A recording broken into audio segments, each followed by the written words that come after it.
The end of episode 3 saw the Fatefuls banish their first traitor, Melissa B. Afterwards, we saw Kuzi and Mike presented with the option to either recruit or murder. The start of this episode sees them talk through their options. They both agreed to not recruit and chose to murder instead, a choice I would have taken in their position. I think it's always better to murder fresh off a traitor banishment if you still have the numbers to not force a blackmail. Crystal, Gerpia and Kevin were the names they discussed for murder. I was surprised by the names they brought up. I think both Crystal and Kevin would have come up again during the roundtable regardless of their role in banishing Melissa B. Kuzi and Mike's reasoning in thinking the others wouldn't think of Crystal and Kevin as traitors didn't marry up with what we've witnessed. Well, it turns out they didn't pick either Crystal or Kevin and instead went for Gerpia. Surprising seeing as he mentioned Mike's name during the roundtable. A risky choice that could either lead the Fatefuls to believe Mike is a traitor or he's being set up to look like he is one. It was a very tense breakfast with a lot of accusations being thrown around, especially in Rick's direction. The scrutiny that I expected in episode 3 has been ramped up, but equally Rick is throwing accusations back in May's direction. This was just a taste of what was to come in this episode. Though why on earth did Rick bring up the fact that May lost in her season of MasterChef? Not sure what cooking high quality cuisines has to do with finding traitors. Could you imagine May interrogating everyone on their cooking skills and deducing that those that don't season their food must obviously be a traitor?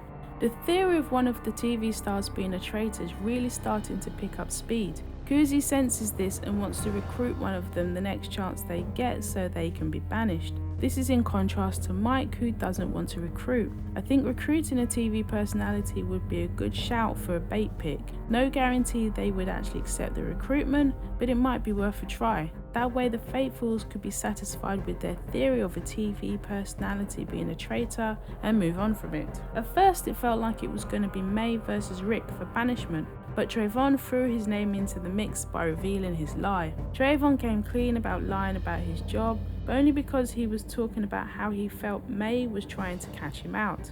His reason for lying didn't feel warranted in the first place, and he was questioned on this later at the roundtable. There are other professions where I could see the reasoning behind it, but I don't think this was as big as it needed to be. I don't think he's a traitor. I think he's just the worst faithful in the history of the show.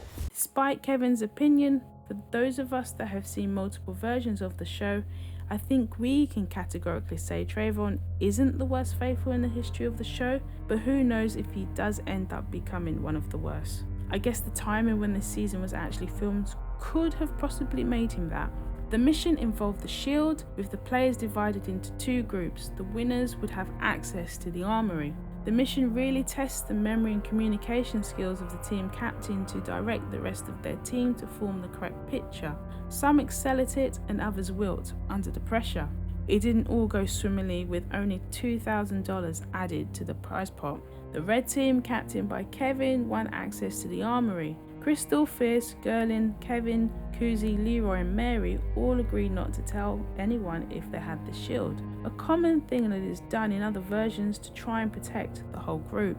Kuzi found the shield, but I don't think it would be in her best interest to use this as an opportunity to murder someone on her team. I think it will shorten the suspect list and has the potential to ruin Kuzi's game. Rick kept pushing May's name around, telling people May sabotaged the challenge as she was the other team captain. The way Rick is playing the game continues to make me believe he will not last long. He hasn't learned anything from the way he went after Colin. If May is banished, he would really be counting his days. Despite voting for Melissa B, it's been noted that he spent a lot of time defending her. All of this would raise some doubts if I was a faithful. Melissa B might no longer be in the game, but she was right when she said May would be a candidate for potential banishment. Crystal made an excellent observation about the previous roundtable, bringing up how she thought Mike starting the roundtable and directing his question to Melissa B sounded like it was planned, with Melissa B's response sounding rehearsed.